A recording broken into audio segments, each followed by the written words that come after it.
Bonjour à tous. Vous écoutez actuellement les prédications de l'Arche de l'Éternel à Anvers, Église de Dieu en Belgique. Nous espérons que cette parole vous bénira. Que Dieu vous bénisse.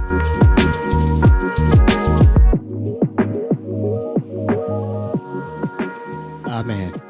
Voilà, un grand merci, papa, et merci pour chacun de vous d'être venus dans ce culte dirigé par la jeunesse. Que Dieu vous bénisse. Amen. Amen. Voilà, que Dieu soit béni, que Dieu soit glorifié.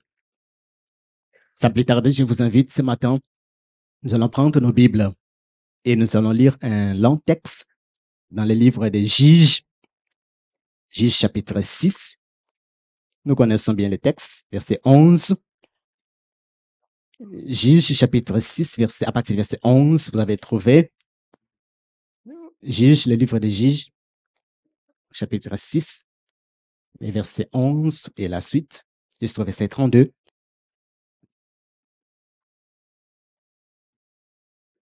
Amen. Voilà, est-ce qu'on peut lire tous ensemble verset 11, voilà. Puis vint l'ange de l'Éternel et il s'assit sous les térébintes d'Ophra qui appartenaient à Joas de la famille d'Abiézer. Gédéon, son fils, battait du froment au pressoir pour les mettre à l'abri des Madians. L'ange de l'Éternel lui apparut et lui dit, « L'Éternel est avec toi, vaillant héros. » Gédéon lui dit, « Ah, mon Seigneur, si l'Éternel est avec nous, pourquoi toutes ces choses sont-elles arrivées? Et où sont tous ces prodiges que nos pères nous racontent? Quand ils disent, l'Éternel ne nous a-t-il pas fait monter hors d'Égypte? Maintenant, l'Éternel nous abandonne et il nous livre entre les mains des Madians. L'Éternel se tourna vers lui et dit, va avec cette force que tu as et délivre Israël de la main des Madians. N'est-ce pas moi qui t'envoie? Gédéon lui dit, ah, mon Seigneur, avec quoi délivrerai-je Israël? Voici ma famille est la plus pauvre en Manassé, et je suis le plus petit dans la maison de mon père. L'Éternel lui dit, mais je serai avec toi, et tu battras Madian comme un seul homme. Gédéon lui dit, si j'ai trouvé grâce à tes yeux, donne-moi un signe pour montrer que c'est toi qui me parles. Ne t'éloigne point d'ici jusqu'à ce que je revienne auprès de toi, que j'apporte mon offrande et que je la dépose devant toi. Et l'Éternel dit, je resterai jusqu'à ce que tu reviennes. Gédéon entra, prépara un chevreau et fit un effort de farine, de pain sans levain. Il mit la chair dans la panier et le pligit dans un pot, lui apporta sous les térébintes et les présenta. L'ange de Dieu lui dit, prends la chair et le pain sans levain, pose-les sur ces rochers et répands les jus. Et il fit ainsi. L'ange de l'Éternel avança l'extrémité du bâton qu'il avait à la main et toucha la chair et le pain sans levain. Alors il s'éleva du rocher un feu qui consuma la chair et le pain sans levain. Et l'ange de l'Éternel disparut à ses yeux. Gédéon, voyant que c'était l'ange de l'Éternel, dit, malheur à moi, Seigneur éternel, car j'ai vu l'ange de l'Éternel face à face. Et l'Éternel lui dit, sois en paix, ne crains point, tu ne mourras pas. Gédéon bâtit là un autel à l'Éternel et lui donna pour nom l'Éternel paix. Il existe encore aujourd'hui à Ephra, qui appartient à la famille d'Abiézer. Dans la même nuit, l'Éternel dit à Gédéon, prends le jeune taureau de ton père et un second taureau de 7 ans, renverse l'autel de Baal qui est à ton père et abat les pieds sacrés qui est dessus. Tu bâtiras ensuite et tu disposeras sur les hauts lieux de ces rochers un autel à l'Éternel ton Dieu. Tu prendras le second taureau et tu offriras un holocauste avec les bois de l'idole que tu auras abattus. Gédéon prit 10 hommes parmi ses serviteurs et fit ce que l'Éternel avait dit. Mais comme il craignait la maison de son père et les gens de la ville, il l'exécuta de nuit et non de jour. Lorsque les gens de la ville se firent lever d'un bon matin, voici l'autel de Baal était renversé, les pieds sacrés placés dessus étaient abattus, et les 50 euros étaient offerts en holocauste sur l'autel qui avait été bâti. Ils se dirent l'un à l'autre, qui a fait cela? Ils s'informèrent et firent des recherches. On leur dit, c'est Gédéon, fils de Joas, qui a fait cela. Alors les gens de la ville dirent à Joas, fais sortir ton fils et qu'il meure, car il a renversé l'autel de Baal et a bâti les pieds sacrés qui étaient dessus. Joas répondit à tous ceux qui se présentèrent à lui, et c'est à vous de prendre parti pour Baal, et c'est à vous de venir à son secours. Quiconque prendra parti pour Baal mourra avant le matin vienne. Si Baal est un Dieu, qu'il plaide lui-même sa cause, puisqu'on a renversé son autel. Et en ce jour, l'on donna à Gédéon le nom de Jérubal en disant que Baal plaide contre lui, puisqu'il a renversé son autel. Amen. Amen. Est-ce qu'on peut acclamer encore la parole du Seigneur? Voilà, c'est la parole de Dieu. Et que Dieu soit glorifié. Le thème de mon message, il est intitulé « Debout, vaillant héros ». Debout, vaillant héros.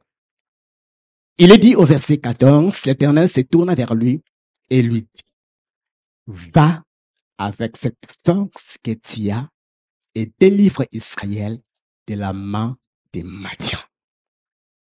Voilà les paroles qu'avait entendues un jeune homme. Va avec la force que tu as.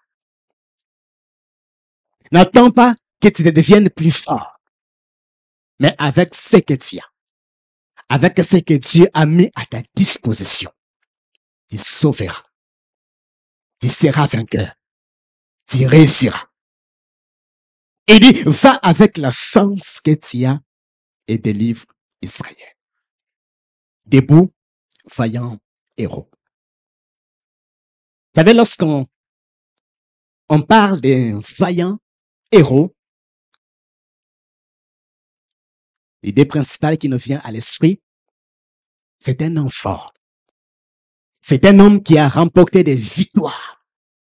C'est un homme qui a fait des grandes choses dans la vie. C'est un homme qui a marqué l'époque.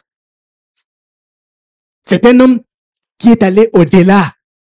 Et nous voyons même dans la parole de Dieu de telles personnes dans l'armée de David où on parle des vaillants hommes qui étaient au service de David. Des gens forts, des gens entraînés, des gens capables de défier n'importe quel ennemi. Mais lorsque nous revenons dans les textes, et Dieu utilise les mêmes termes lorsqu'il parle à un jeune homme, en lui parlant, en lui disant vaillant héros. Mais Gédéon n'a jamais combattu. Mais Gédéon n'a jamais été dans l'armée. D'ailleurs, nous voyons dans les textes qu'il fouillait même l'ennemi. Il s'est caché. Et ce n'est pas un vaillant, quelqu'un qu'on appelle un vaillant qui se cache. Aujourd'hui, lorsque nous regardons dans le monde du cinéma, on nous présente toutes sortes de vaillants, de super, des gens qui ont des super pouvoirs, qui se déplacent dans l'espace. On nous parle de Superman, de Batman, Spider-Man, de toutes ces personnes qui, c'est-à-dire, non, ils ont des pouvoirs, des pouvoirs supérieurs. Et c'est, lorsqu'on on vient à l'idée, on dit non, c'est à de telles personnes qu'on peut qualifier des vaillants héros. Mais lorsque nous revenons à la parole de Dieu, Dieu te qualifie toi. Et tant que jeune, en te disant que tu es un vaillant héros. Dieu dit non, Dieu c'est un faillant. Tu peux réussir là où les autres échouent. Tu peux être vainqueur là où les autres tremblent. Vaillant héros. Dieu dit Dieu c'est un faillant. Tu n'as pas été à l'armée, mais tu es dans son armée. Parce que tu es dans son armée, c'est pour cela qu'il t'appelle vaillant. Que tu as fait la guerre, que tu n'as pas fait la guerre, puisque tu es dans son armée, Dieu t'appelle un vaillant. Et ce matin, je suis venu encourager quelqu'un de s'élever. De s'élever, de se mettre à l'avant, de se dire que non, je suis un vaillant, je suis appelé pour une destinée. Dieu m'a destiné à quelque chose. Dieu m'a destiné à faire des grandes choses. Et que j'y remporte des grandes victoires. Qu'est-ce qui se passe dans ce texte? Comme par habitude, Israël pêche contre Dieu. La parole dit, verset 1er, les enfants d'Israël firent ce qui déplaît à l'Éternel. Et l'Éternel les livra entre les mains des Madians pendant 7 ans. Les enfants firent ce qui déplaît à l'Éternel. Et lorsque nous lisons le livre des Juges, il y a au moins 7 fois ces mêmes versets, ces mêmes choses se répètent. Les enfants d'Israël firent ce qui déplaît à l'Éternel. Et Dieu les livre entre les mains des Madians. Et vous voyez, lorsque vous regardez le cycle de tous ces versets, à chaque fois que les enfants d'Israël pêchent contre Dieu et que Dieu les livre entre les mains de l'ennemi les maltraite, les enfants d'Israël, qu'est-ce qu'ils font? Ils crient à Dieu et Dieu leur suscite un libérateur. Dieu leur envoie un libérateur qui les sauve. Les enfants d'Israël, vous voyez, ils se trouvent dans les problèmes, ils se trouvent dans les difficultés. Pourquoi? Parce qu'ils ont abandonné Dieu. C'est ce qu'on appelle les conséquences des péchés. Lorsqu'on vit dans les péchés, lorsqu'on abandonne Dieu, on vit dans les malheurs, on vit dans la misère. Et c'est ce que ces gens, ces peuples, ont commencé à vivre. Madian les maltraite.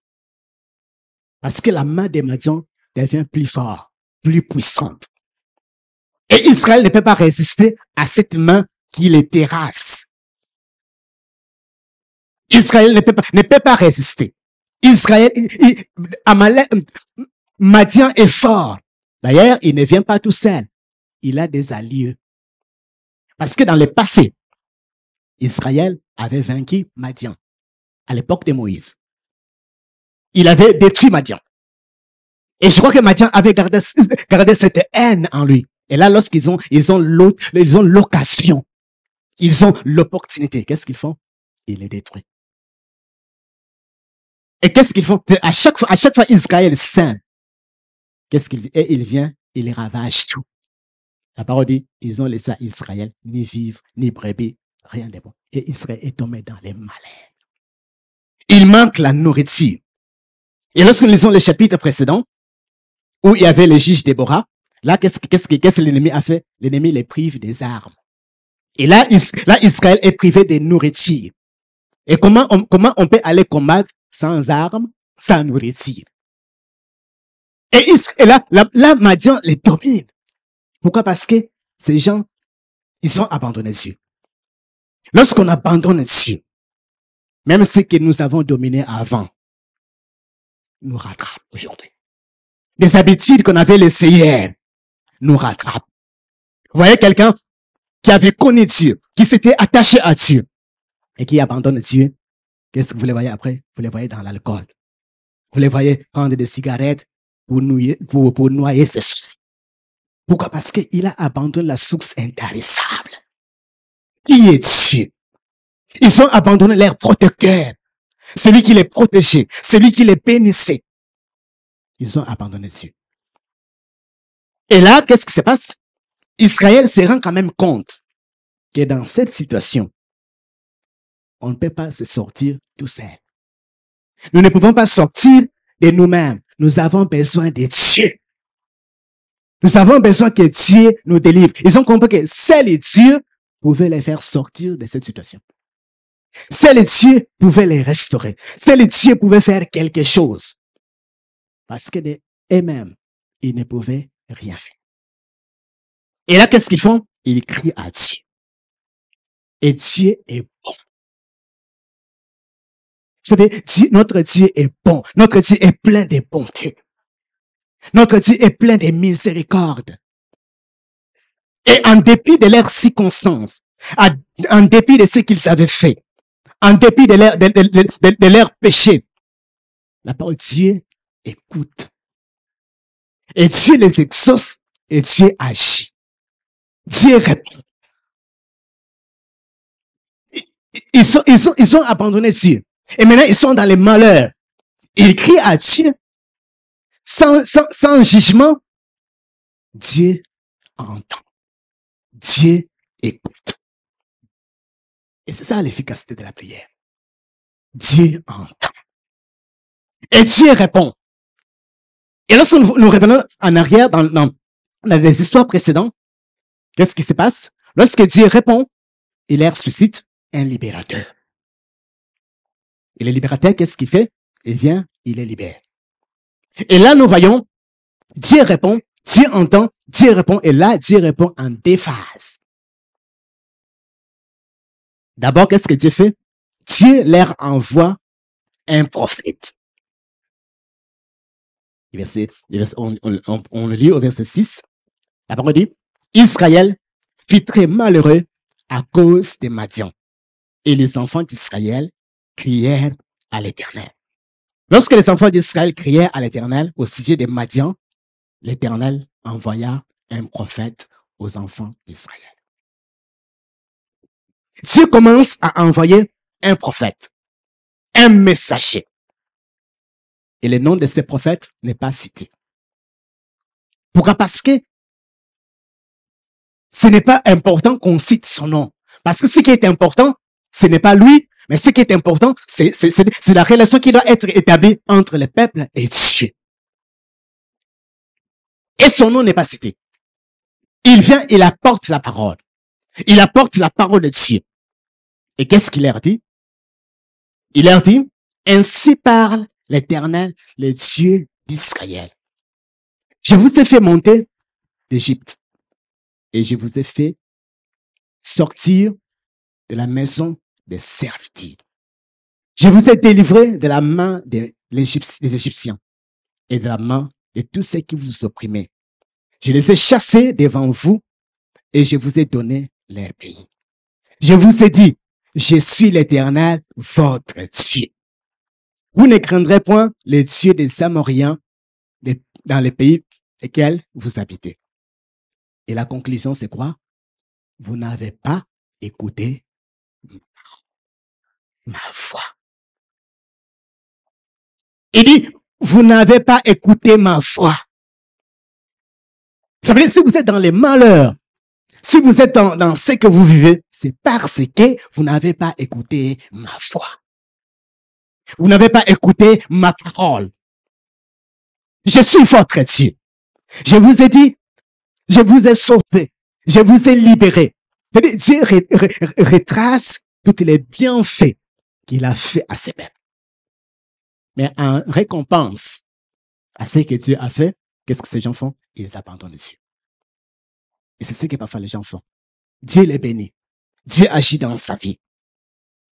Et puisqu'il est béni, qu'est-ce qu'il fait? Il abandonne Dieu. Il met Dieu de côté. Et c'est ce que ces gens ont fait. Dieu a parlé, mais ils n'ont pas écouté. Et Dieu, dans sa réponse à ces peuples, il commence à leur envoyer la parole. Parce que la parole, c'est ce qui doit prendre la place dans nos cœurs, dans nos vies. Parce que la parole, c'est ce qui doit imprimer dans notre vie. C'est ce qui doit être prioritaire, la parole de Dieu. Bien-aimé, écoute la parole de Dieu.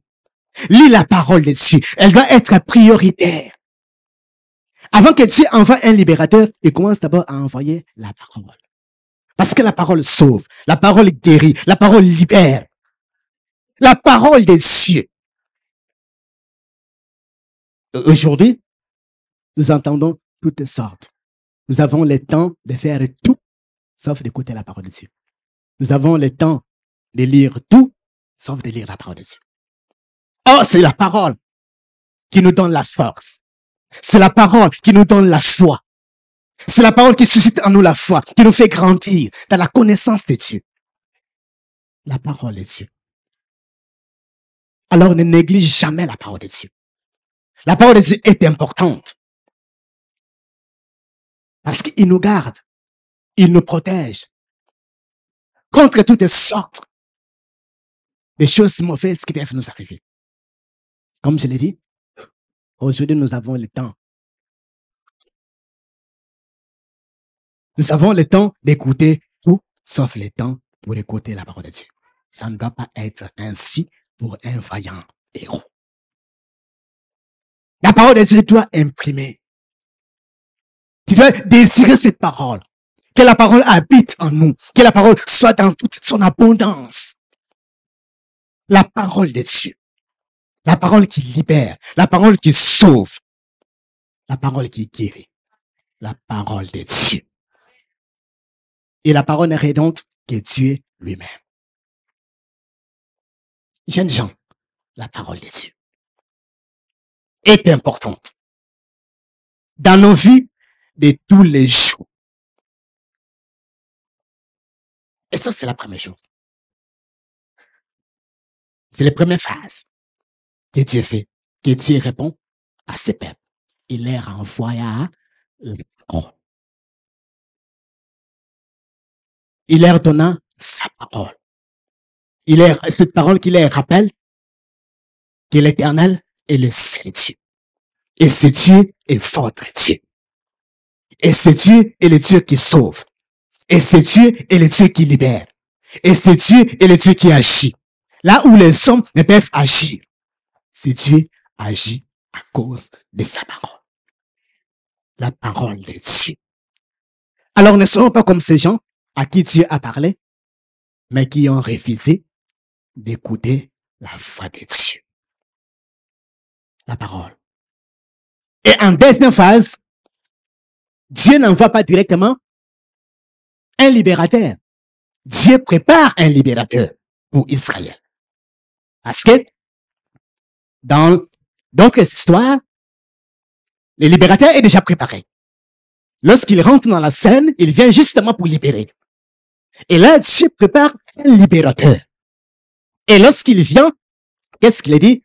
Puis vint l'ange de l'Éternel et il fait quoi? Il s'assit. Il s'assit. Je l'ai dit, Dieu prépare un libérateur. Dieu prépare un juge. Dieu prépare un sauveur pour Israël. Et il va commencer à faire quoi? À préparer ses libérateurs. Le pasteur nous disait, ouvre mes yeux, éveille mes sens. Ça veut dire que ce libérateur doit être quelqu'un aussi qui observe. Parce que lorsque l'ange vient, il s'assoit. Fait que Gédéon doit observer que puisque l'ange qui s'assoit, c'est-à-dire, c'est une personne responsable. C'est que le libérateur que Dieu est en train de préparer doit être un libérateur responsable. Et un libérateur stable. Un libérateur possible. Ce n'est pas un homme à qui l'on peut traîner de gauche à droite, dans toutes sortes de fous. Étant que héros, étant que celui préparé par Dieu, tu dois être quelqu'un de responsable. Quelqu'un de posé. Quelqu'un de stable. Stable dans la foi. Stable dans la parole de Dieu. Et stable dans tes convictions. Stable dans ce que tu fais.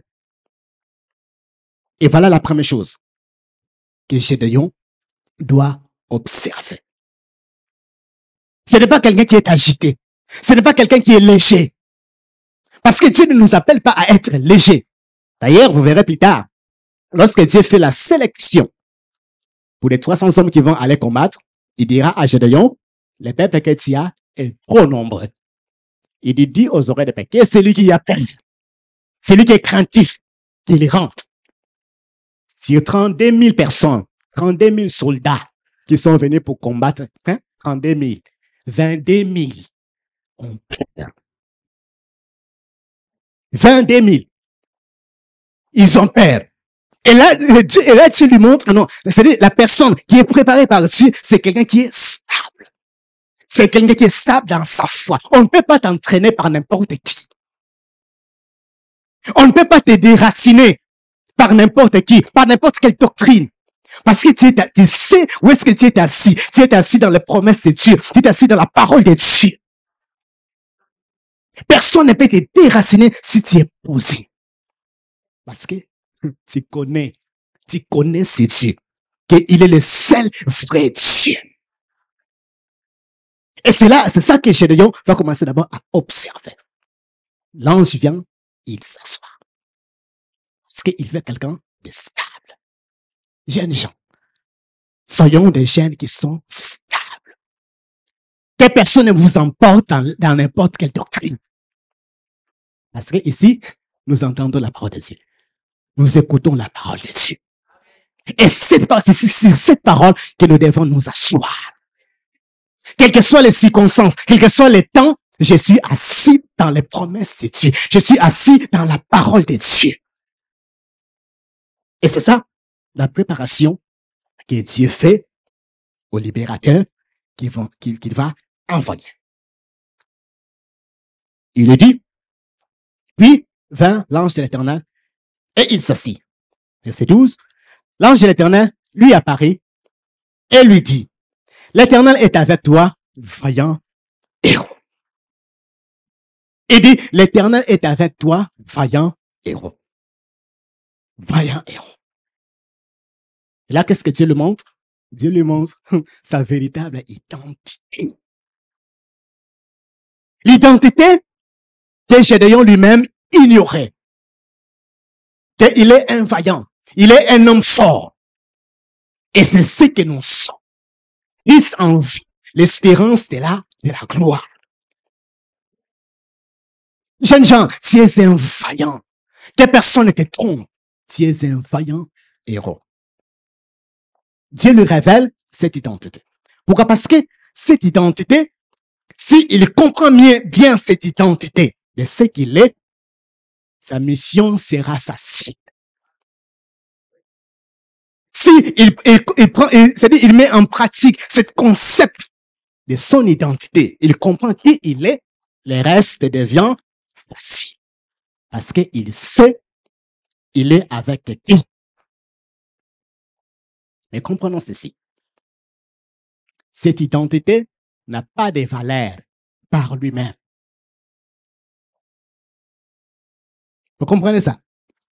Vaillant héros n'a pas de valeur par lui-même. Elle a des valeurs si elle est associée à Dieu. C'est pourquoi l'auteur commence, l'ange commence en disant, l'Éternel est avec toi, vaillant héros. Dieu est avec toi. C'est-à-dire, c'est en équipe avec Dieu qu'on devient fort. C'est en associant Dieu qu'on devient vaillant. C'est en associant Dieu qu'on peut écraser nos ennemis. David l'a bien compris. Il dit, avec mon Dieu, je me précipite sur une armée. Avec ton nom, j'écrase mes ennemis. Avec Dieu, nous ferons des exploits. Avec Dieu, seul, je ne peux rien. De moi-même, quels que soient les titres que je porte, sans Dieu, je suis nul. Sans Dieu, je suis faible. Devant n'importe quel ennemi. D'ailleurs, nous le voyons, l'illustration dans l'autre juge qui va venir plus tard, Samson. Lorsque Samson est avec Dieu, il pouvait écraser n'importe qui. Il pouvait même écraser n'importe quel lion. Il pouvait terrasser n'importe qui. Il pouvait attraper 300 renards, il les met ensemble, il les envoie dans le camp des Philistins. Mais lorsqu'il s'est séparé de Dieu, l'homme fort, on l'a lié, on l'a crevé les yeux. Pourquoi? Parce qu'il n'était plus avec Dieu. C'est pourquoi j'ai dit, ce titre, cette identité n'a pas de valeur si elle n'est pas associée à Dieu. Bien-aimés, nous ne pouvons pas être forts sans Dieu. Nous ne pouvons pas être forts par nous-mêmes. Nous avons toujours besoin d'être associés à Dieu. Que c'est Dieu qui est ma force. Si je suis fort, c'est grâce à Dieu. Si je me tiens debout, c'est grâce à Dieu. Tout ce que j'ai fait, c'est Dieu qui le fait. Et lorsque Dieu te dit que tu es un vaillant, c'est parce que tu es avec lui. C'est-à-dire, il ne faut pas te lever et dire, je suis un vaillant si tu n'es pas avec Dieu. C'est pour cela, vous voyez que dans ces premières étapes de Gédéon, moi j'appelle ça l'étape de la rencontre. L'étape où Gédéon a rencontré Dieu. L'étape où il s'associe à Dieu, que c'est Dieu qui est mon partenaire. L'étape où Dieu, c'est-à-dire, s'associe à lui. Que non, je vais faire de toi quelqu'un qui va délivrer ses peuples. Mais je veux que tu sois mon partenaire.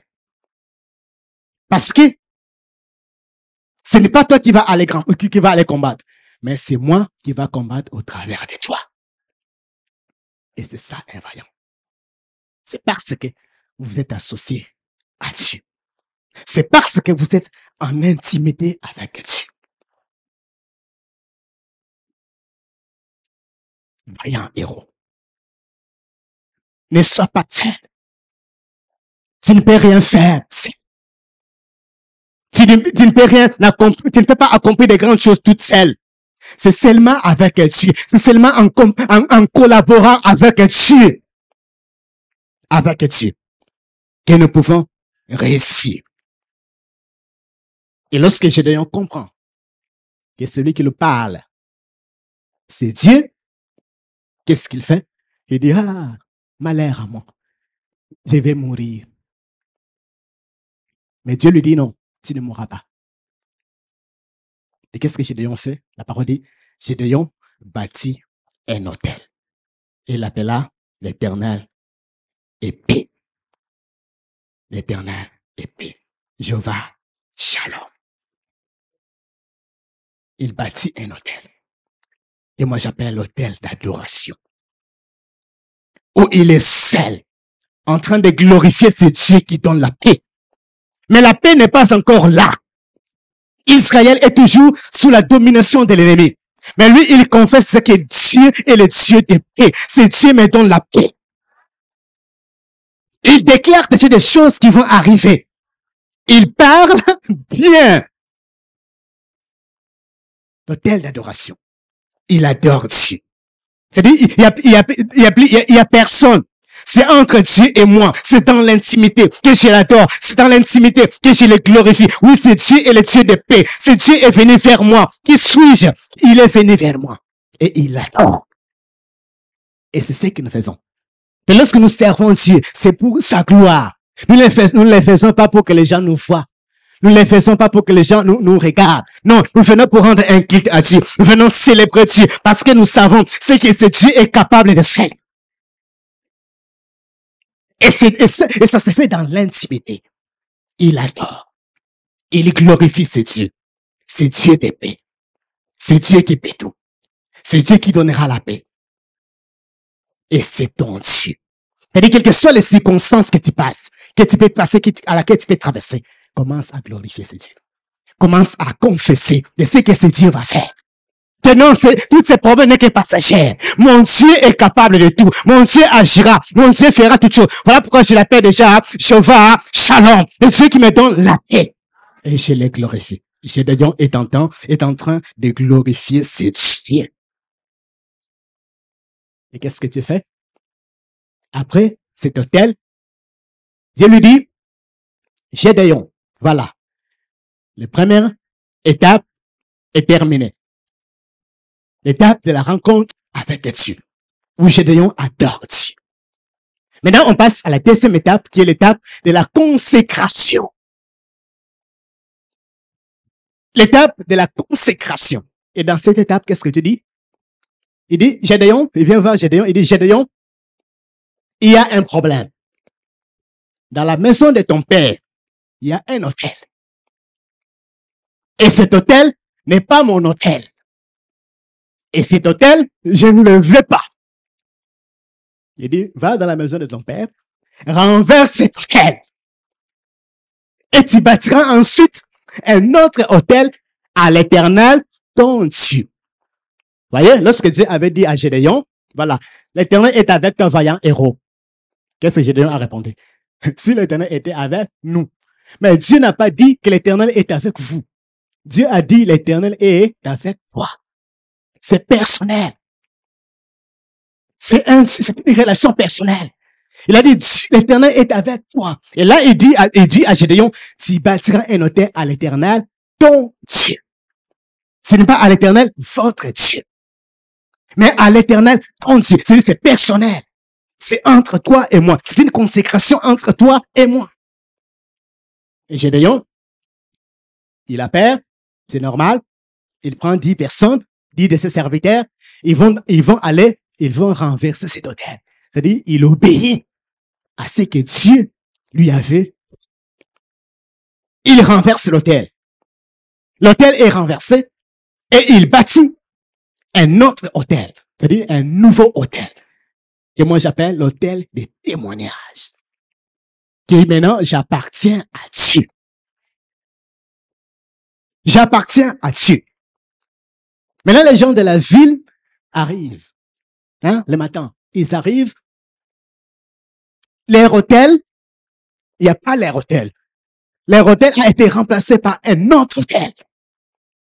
Un hôtel nouveau. Un hôtel qu'il ne reconnaît pas. J'en dis, mais non, ça, ce n'est pas notre hôtel.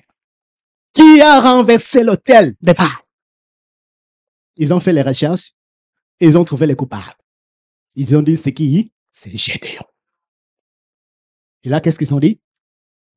Ils ont dit à Joas, qui était aussi adorateur de ces palmes, ils ont dit, fais sortir ton fils. Et qu'il meure.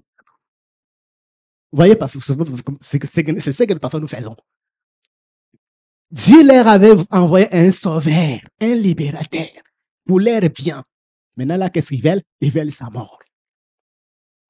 Il dit, fais sortir ton fils, qu'il meure, parce qu'il a renversé l'autel des Baal. Comme je le dis, c'est ce que nous faisons. C'est-à-dire, Dieu nous envoie ses prophètes. Dieu nous envoie ses serviteurs. Vous savez qu'est-ce que nous faisons de ces serviteurs? Nous les critiquons. Nous les combattons. Nous les rendons le travail difficile. Et pourtant, ils sont là pour notre bien. Ils sont là pour notre bonheur. Ils nous apportent la parole pour notre bien. Mais nous les rendons le travail difficile. Nous voulons qu'ils meurent. Nous voulons, s'ils pouvaient mourir. S'ils meurent, qu'est-ce que toi tu vas recevoir? Est-ce que tu prendras sa place? Non. Mais pourquoi? Parce que le cœur est mauvais. Le cœur est rempli de citrons. On veut rester dans notre bille. Oui, nous voulons servir Baal. Nous voulons notre Baal. Même si nous sommes dans les problèmes, nous avons crié à Dieu. Dieu a répondu, mais nous voulons Baal. Que Dieu nous sauve, mais nous restons avec Baal. Mais ça ne marche pas avec Dieu. Dieu dit non, je vous sauve, mais Baal va être détruit parce que c'est lui la cause des problèmes. C'est lui c'est lui qui fait que vous soyez dans la servitude. Et l'autel est renversé. Maintenant, on dit à Joas, fais sortir ton fils, afin qu'il meure. D'ailleurs, je voyais, pourquoi Gédéon détruit Baal? Il détruit Baal parce qu'il connaît maintenant les vrais dieux. Vous lisez dans le texte que nous avons lu, Gédéon avait entendu parler de ces dieux. Il avait entendu de ce que ces dieux a fait, les prodiges qu'il a fait. Par leur père, par ses arrière-pères. Ils ont dit non, c'est Dieu nous a fait sortir d'Égypte, c'est Dieu a fait des prodiges, c'est Dieu a fait ceci, c'est Dieu a fait ça. Et là, il a une rencontre avec ce Dieu. Une rencontre directe lui-même avec ce Dieu. Et maintenant, puisqu'il connaît Dieu, qu'est-ce qu'il fait? Il détruit Baal.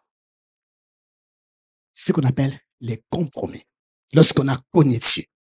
Lorsqu'on connaît Dieu. Lorsqu'on sait que non, j'appartiens à Dieu. Il y a plus de compromis. Péché devient péché. C'est-à-dire, je vois les péchés comme Dieu les voit. Je ne traite plus avec les péchés. Si Dieu dit que ça, c'est un péché, c'est un péché. Même si tout le monde dit, même toutes les lois votent que non, ce n'est pas un péché, c'est un péché.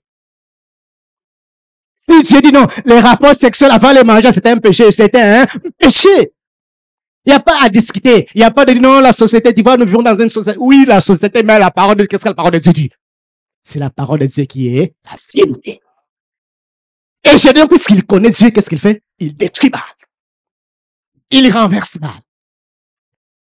Et on dit à son père, fais sortir ton fils, qu'il meurt. Son père défend son fils. Il ne le défend pas parce qu'il est son fils. Il défend son fils parce qu'il ne comprend pas Baal.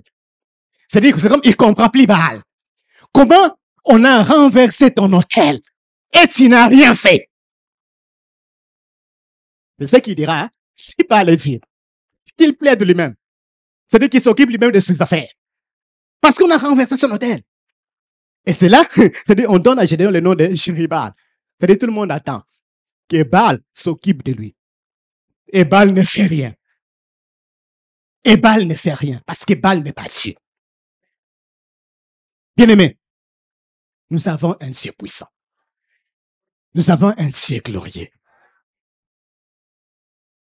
Alors, au travers de ces étapes, dis-toi non, il y a des choses dans ma vie que je dois détruire, qui ne glorifient pas Dieu. Parce que Dieu m'appelle un vaillant. Dieu m'appelle à des grandes choses. Dieu m'appelle à me lever pour que je puisse remporter des grandes victoires. Mais je ne peux pas remporter des grandes victoires seul. Je peux remporter des grandes victoires si seulement je suis associé à ces dieux. Et comment on peut être associé à ces dieux sans si je ne me sanctifie pas? Vous voyez? Dieu les prépare, il a ses rencontres avec Dieu. Et voilà, il y a un problème. Il dit non. Les problèmes doivent d'abord être résolus avant que tu ailles libérer les peuples. Il y a des choses, jeunes gens, il y a des choses qui n'honorent pas Dieu, parfois que nous faisons. Et que nous devons abandonner. Et que nous devons laisser si nous voulons être des vaillants forts. Si nous voulons être des vaillants forts, capables de renverser des grands géants. Avec Dieu, c'est possible. Mais nous devons nous sanctifier. Jour après jour. Même si nous avons péché, nous devons confesser nos péchés. Parce qu'il y a des gens, voilà, il a péché, il reste. J'attends les temps. On n'a pas les temps. Les temps est le temps pour la sanctification. La parole dit, si quelqu'un a péché, nous avons un avocat auprès du Père. Ce n'est pas une porte pour que nous puissions pécher, mais c'est une porte de grâce. Si je suis tombé, je ne peux pas rester là où je suis tombé. Je dois me relever et reprendre mes armes. Je confesse mes péchés et je me sanctifie. Nous avons besoin de cette génération. De cette génération qui comprend qu'il y a un seul vrai Dieu. Et pour ce Dieu, je dois me sanctifier. Je ne me sanctifie pas pour des hommes. Je ne me sanctifie pas pour mon père. Je ne me sanctifie pas pour mes amis. Je me sanctifie pour ce Dieu qui m'appelle vaillant héros. C'est pour lui que je me sanctifie. C'est pour lui que j'abandonne tout. C'est pour lui. Parce que je regarde à lui. C'est possible avec ce Dieu de faire de toi un vaillant. Mais regarde les étapes où Gédéon est passé. D'abord, il y a l'étape de la rencontre. Il a rencontré Dieu. Et Dieu définit son identité. Quelqu'un qui était en train d'avoir peur, qui était craintif, qui s'est caché. Et Dieu, dans sa grâce, il se révèle à lui. Et c'est ce que Dieu a fait pour chacun d'entre nous. Il s'est révélé à nous. Il n'a pas regardé à nos moyens. Il n'a pas regardé si nous étions forts ou si nous étions capables. Parce que de nous-mêmes, nous ne sommes pas capables. C'est lui qui nous rend capables. Et en réponse à cela, nous lui disons, mon Seigneur, je te donne mon cœur. Je te donne ma vie. Tu es tout pour moi. Tu es ma priorité. Tu m'appelles un vaillant. Alors je n'ai jamais fait la guerre. Tu m'appelles un vaillant. Tu me donnes une nouvelle identité que je ne connaissais pas auparavant. Non, je pensais que les gens qui sont des vaillants, ce sont des gens qui ont fait des grandes choses, ce sont des gens qui ont remporté des victoires. Mais toi, déjà, tu m'appelles un vaillant avant que je remporte des victoires. Et c'est ça, c'est Dieu. C'est dans sa grâce. Et c'est pour chacun de nous. Jour après jour, Dieu nous appelle à nous sanctifier. Jeunes gens, ne suivez pas les mondes, ne suivez pas les modes. Tout passera. toutes ces choses vont passer. Mais la parole de Dieu, mais celui qui s'attache à Dieu ne passera jamais. À Dieu. Oui, nous vivons dans un monde difficile. C'est difficile parce que nous vivons dans un monde de péché. C'est dans un monde où les malins règnent.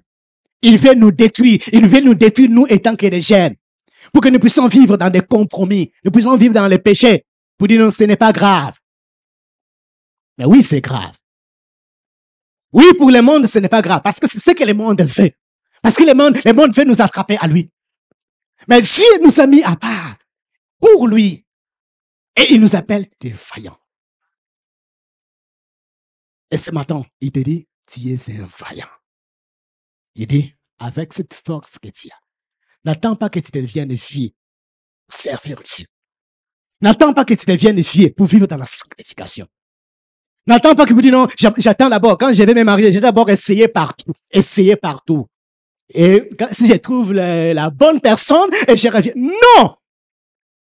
La sanctification. Parce que nous servons un Dieu qui est saint. Et qui nous appelle à être saints. Dans toute notre foi. Et c'est là que nous serons forts.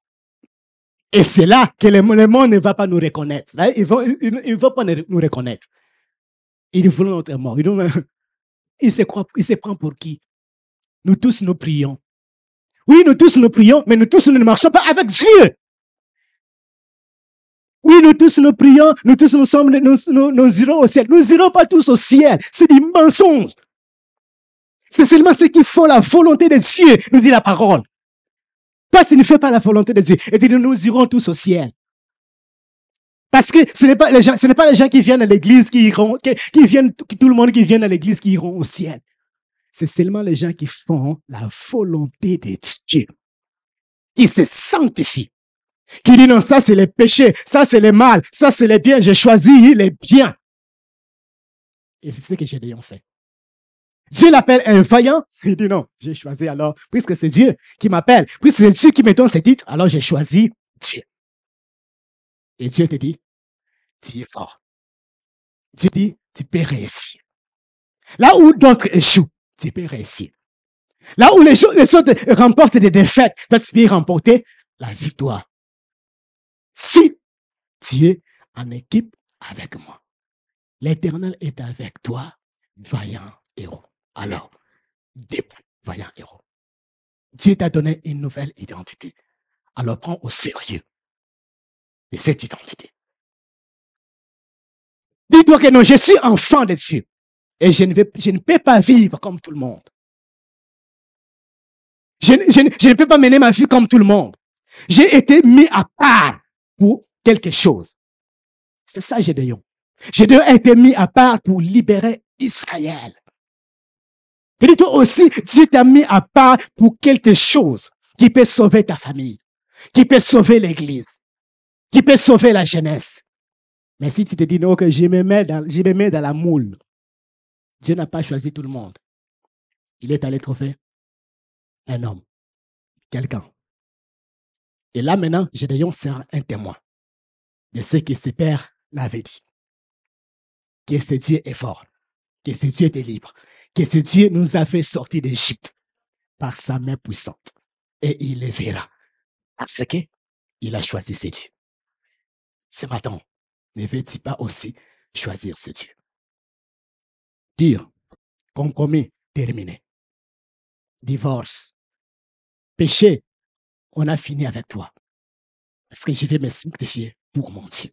C'est lui que je vais servir. C'est à lui que je vais m'attacher. Alors, debout, vaillant héros, et va de l'avant. Que Dieu vous bénisse.